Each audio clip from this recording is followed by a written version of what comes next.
after 20 years is that I still have so much more to learn. Every time I think that I've mastered something, I realize how elementary my knowledge still really is. But there is beauty in the basics, and there is beauty in simplicity, and there is mastery in simplicity. So if you look at your martial arts and you look at the simple techniques and you understand how beautiful it is to master those simple techniques, you will become a champion. Today we're going to master countering the jab, okay? The jab is just one of the very most fundamental things that everybody learns. It's the first thing you learn when you do pretty much any type of stand-up, am I right? Unless it's just fighting stance, but any type of move is usually the jab. And the reason why they teach the jab first is because the jab can set up so many different things. It's like the opening to your story. You know, you start off the story. We're gonna go over different ranges, right? So we call them A, B, and C range. A range is being long, B range is kind of in the middle, and then C range, we're in very tight. With A range, it's something I really like to do a lot. I will bait their jab, because a lot of times when people throw their jab and they're trying to connect, what happens to this backhand? They pull it back. And it's just habit, we all do it, because we're trying to touch our opponent. We go, and this hand comes back, and they're like, well, you can't touch me because I'm jabbing you. Well, I can't touch you with my hands, but I can touch you with my foot, you know? 2 inches off, we're moving our body, just like you would if you're throwing a jab, right? So we're moving our body. This back foot is going to pivot, okay? So you see how my heel is turning towards my opponent, okay? And what that's going to do is open my hips up and allow me to get my leg up to his face, okay? As my leg comes up to his face, I'm going to hinge my body. So it's like this. And what that does is it gets my head offline, okay?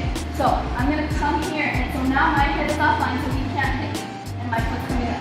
And that's gonna allow me to get my foot up where it is. Yeah, okay, so on the B range, guys, I mean, a lot of you guys are already doing it, right? Or you have the reaction to do it. My man over here had it. So it's basically the same thing. Now what we're gonna do for this, there's many different scenarios you can do, right? A lot of people, when they slip, they come back, you can pull. There's many things we can do. So anytime someone says, well, what if this, what if that? Remember, it's a fight game. You can do a ton of things, right? But for this drill, all we're gonna do is we're gonna step with this one almost at a 45. So when Michelle jabs, I'm coming here.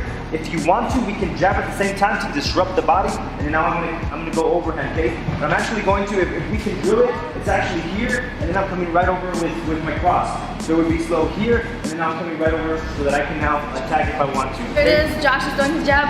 I step off, okay? And it's the shuffle, okay? Little, little shuffle. Pop, pop, okay? So, here, step, step, step, okay? Step, step, step. Step, step, step. Step, step, step. All right, so whatever punch you want to do after, or kick, or fit in, go for it. It's my choice, okay? Ready? Flip. Ready? Flip. Hey. Whoa. Nice, nasty. Good. So now we're going to be in C range. This is one that I really like to do, especially with somebody that's really aggressive, because they don't expect it from the karate. Because I'm karate, right? So a lot of times I'll let them be aggressive with me, and I just use their momentum to allow them to close the distance, and then I just change my levels.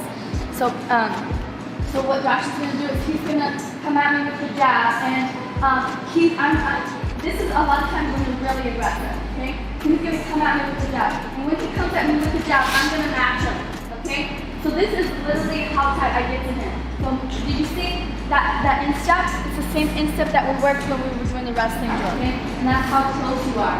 And in wrestling, I can tell you that this is good position, okay? I have his back. You know, you can't guillotine me here. If I'm here with my head down and my butt up, you're going to guillotine me, okay? But if I'm nice and strong and I have my head is glued to his side, and he can't guillotine me, I can take him down, I can take his back, I can trip him, okay? So what we're going to do is you're going to take a step into them, and the penetration is shoulder to gut. It's an explosive movement. As soon as you get the leg, you go, okay? My coach calls it like stealing the base. You're snatching it. Okay, you're taking it and you're going home with it. Shaking her leg. So me and Dad are going, and okay, so when you're here, you're, did you see how I got her off balance? So that's how fast you go, and then you go down. Good position, bad position, it's just a position that you work out of. Any position that you're in, whether it's a good position or a bad position, it's just something in front of you that you have to get past. So don't look at it as a bad position. You can always take a bad position and turn it into something that is going to be beneficial for you in your fight, okay? But the minute you go, that's me, I smell blood and I'm going after you. If I feel your body, that's me and I smell blood and I'm gonna go after you. So don't give your opponent that satisfaction of your frustration.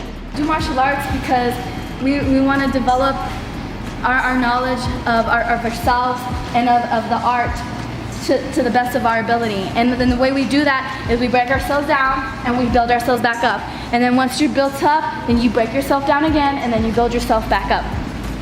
And that's how you get better. Yeah? All right, guys.